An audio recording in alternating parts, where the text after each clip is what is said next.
பக்தி வழி YouTube channel அனைவருக்கும் வணக்கம். இந்த நாள் இனிய நாள். வாழ்வில் எல்லாரும் எல்லா வளம் பெற வேண்டும்.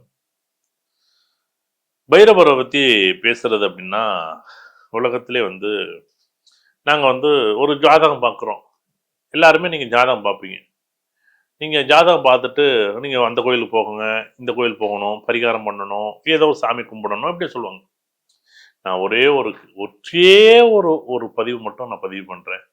நீங்கள் ஜாதகம் பார்த்தா இன்னைக்கு இல்லை நண்பரே, இந்த நிகழ்வு வந்து இன்னைக்குன்னு கிடையாது. எப்படி என்னைக்கு நான் ஜாதகம் பார்க்க ஆரம்பிச்சனோ அன்னையிலேருந்து இந்த ஜாதகம் பார்த்துருக்கீங்க. நீ காலபைரவருக்கு ஒரே ஒரு அர்ச்சனை மட்டும் பண்ணீங்க. நான் எனக்கு மிதமிஞ்சிய பரிகாரம், மிதமிஞ்சிய ஒரு நிகழ்வுன்னு நான் சொல்றது எதுலன்னா, ஒரே ஒரு பரிகாரம் என்ன? எது? நீ காலபைரவருக்கு ஒரு அர்ச்சனை மட்டும் பண்ணீங்க, வேற எதுவும் பண்ணாத. உன் பேருக்கு இல்ல காலபைரவரோட பேருக்கு.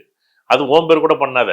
காலபைரவரோட நீ வந்து சார் இந்த கோயிலில் கும்பிடணும், தனிப்பட்ட கோயில், தனியாக பைரவர் கோயில் இல்லை, தனியாக பைரவர் கோயில் இருக்கு. ஐயோ, எந்த கோவிலில் சிவன் கோவிலில் எந்த இடத்துல பைரவர் இருந்தாலும் அங்கே போய் நீ ஒரு அர்ச்சனை பண்ணிட்டு இப்போ காலங்களை அளத்தல் அல்லது காலங்களை முறையிடுதல் அல்லது காலங்களை வந்து திட்டமிடுதல் அல்லது காலங்களை நமக்கு கொடுத்தல் அப்படிங்கிற ஒரே ஒரு அத்தியாயம் யாருக்கு இருக்குன்னா காலபைரவருக்கு மட்டும்தான், வேற யாருக்கும் கிடையாது. மற்ற எல்லா கடவுளும் வழி கொடுப்பார். இவர் என்னன்னா வாய்ப்புகளை உருவாக்கி கொடுப்பார். இதுதான் ஆச்சரியம் இந்த காலபைரவர்கிட்ட. மற்ற தெய்வங்கள்லாம் என்ன பண்ணோம் அப்படின்னா, நம்ம வேணும்னா உங்களுக்கு ஒரு வாய்ப்பை கொடுத்துக்கிட்டே இருப்பார். இவர் வாய்ப்பையும் கொடுத்தாரு, வரமும் கொடுப்பாரு. இவர் அப்படி ஒரு தெய்வம் யாரு அப்படின்னா காலபைரவர். சரி, நான் வந்து மேச ராசி இந்த காலபைரவரை கும்பிடும்போது என் வாழ்க்கையில அவ்வளோ ஒரு சந்தோஷம். அது இனம் புரியாத, அதாவது சொல்றேன்ல, எனக்கு இன்னைக்கு கையில காசே இல்லை, சாப்பாடே கிடைக்காது. சாப்பாடு தேடி வந்து கொடுப்பான் பாருங்க ஒருத்தன். எப்படி கொடுப்பான்னே தெரியாது, எந்த ரூபத்துல கொடுப்பான்னு தெரியாது. நீங்க பார்த்துருப்பீங்க. இது நடக்கவே நடக்காதுன்னு நினைச்சிக்கிட்டு இருப்பீங்க. அந்த காலபைரவர் கும்பிடுறவங்க யாரா இருந்தாலும் அது ஆத்மார்த்தமா. ஏன்னா இந்த காலபைரவருக்கும் எனக்கும் ரொம்ப நெருக்கமான ஒரு நிகழ்வு என்ன அப்படின்னா, எங்க ஊர் வேதாரண்யம். வேதாரண்யத்து பக்கத்தில் தகட்டோர்னுங்கிற ஊர்ல காலபைரவர் இருக்கிறார். இந்த காலபைரவர் கோயிலுக்கு என்னமா ஒரு சந்தோஷங்கிறியா. அந்த கோயிலுக்கு நீ போயிட்டு வரும்போது எனக்கு பணம் கொடுக்குறாரு, வேலையை கொடுக்குறாரு, எனக்கு புத்தியை கொடுக்குறாரு, சந்தோஷத்தை கொடுக்குறாரு, அப்படி கிடையாது. எனக்கு ஆத்மார்த்தமான திருப்தியை கொடுக்குறாரு பாருங்க. இந்த ஆத்மார்த்தமான திருப்தி அப்படிங்கிற ஒரு வார்த்தைக்கு பொருத்தமான ஒரு கடவுள் தெய்வம் அப்படின்னா அந்த தெய்வம்ங்கிறது யார் அப்படின்னா காலபைரவர் தான். நீங்க எந்த பைரவரை வேணாலும் கும்பிடுங்க, நீங்க எந்த பைரவரை வேணாலும் கும்பிடுங்க. ஆனா உங்களுக்குள்ள ஒரு சந்தோஷம்னு ஒண்ணு இருக்கணும்ல, அது யார் கொடுப்பாருன்னு அந்த பைரவர். சரிங்க, உங்களுக்குள்ள ஒரு தீய எண்ணம் இருக்கு, ஒரு கொடூரமான ஒரு விஷயம் இருக்கு, இல்ல மனசுக்குள்ள ஒரு பொறாமன் இருக்கு, இல்ல ஏதோ ஒரு உணர்வு, உங்களுக்குள்ள ஒரு உணர்வு இருக்கு. இந்த உணர்வுகளை கோபம்னு வச்சுங்களேன், இந்த கோபத்தை என்னால மாற்றவே முடியல. சரி, நீங்க காலபைரவர் கோயிலுக்கு ஒவ்வொரு தடவை சுத்தும் போதும் இந்த கோபம் ஏன் வருது, இந்த கோபத்தை நான் எப்படியாச்சும் விடணும், இந்த கோபத்துக்கான காரணம் என்ன, இந்த கோபம் எப்படியாச்சும் இந்த என்னை விட்டு போகணும், இந்த கோபத்துக்கு அடிப்படையான காரணம் என்ன, இந்த கோபம் ஏன் எனக்கு வந்து இப்படி ஒட்டிக்கிட்டு, நான் கோவப்படுறதால எனக்கு தானே நட்டம், ஏன் நான் கோவப்பட்டேன், கோவப்படாம பொறுமையா இருந்திருக்கணும்ல, கோவப்படாம பேசாம இருந்திருக்கணும்ல, நான் கோவப்பட்டதால எனக்கு இவ்வளவு விளைவுகள், நான் அந்த பின் விளைவுகள் சந்திக்கிறேன்ல அப்படின்னு நீங்க அந்த காலபைரவர் சுத்தி வரும்போது அந்த கோபங்கிற குணம், கோபங்கிற ஒரு வெறுப்பு, கோபங்கிற ஒரு ஒரு நிகழ்வு உங்களை அறியாம, எப்படி உங்களை அறியாம கொஞ்சம் கொஞ்சமா கொஞ்சம் கொஞ்சமா கொஞ்சம் கொஞ்சமா அடுத்த நாள் என்ன பண்ணுவாரு, எப்படியே நீங்க ஒரு கடைக்கு போவீங்க, அங்க ஃப்ரெண்டை பார்ப்பீங்க, அங்க ஃப்ரெண்டு கிட்ட கோவப்படுவீங்க. அதே ஒரு கம்பெனி முதலாளி கிட்ட நீங்க போவீங்க அடுத்த நாள். ஆனா கம்பெனி ஓனர் அதே சொல்வாரு, ஆனா கம்பெனி ஓனர்கிட்ட நீங்க வந்து கோவப்பட மாட்டீங்க. அப்பதான் புத்தி குறைக்கும். முதல் நாள் நண்பன் நமக்கு வந்து ஒரு வேண்டியவன்ட்ட போய் நம்ம கோவப்பட்டோம், ஆனால் அதே வார்த்தைகள் இந்த ஒரு நம்மள்ட்ட பேசுகிறாரு கம்பெனி ஓனரு, என்னுடைய முதலாளி பேசுகிறாரு, அங்கே நான் கோவப்பட மாட்டேங்கிறேன். ஒரு இடத்துல கோவப்படுறேன், ஒரு இடத்துல நான் கோவப்பட மாட்டேங்கிறேன்.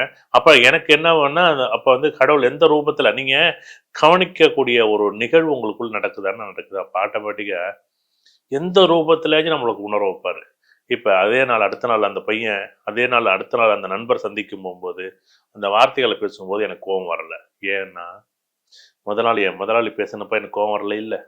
அப்போ என்னுடைய தேவைகள் இருக்குது அப்படிங்கிற புரிஞ்சுக்கிட்டு அந்த இடத்துல கோவப்படாமல் இருக்கிறேன்ல, அப்போ இதே இடத்துல என் நண்பன்ட்டை நான் கோவப்படக்கூடாது அப்படிங்கிறத உணர்த்தக்கூடிய ஒரு பக்குவத்தையோ ஒரு பொறுமையோ, ஒரு சகிப்புத்தன்மையோ இது வரைக்கும் நமக்கு குடுக்கக்கூடியது யார் அப்படின்னா தெய்வம்.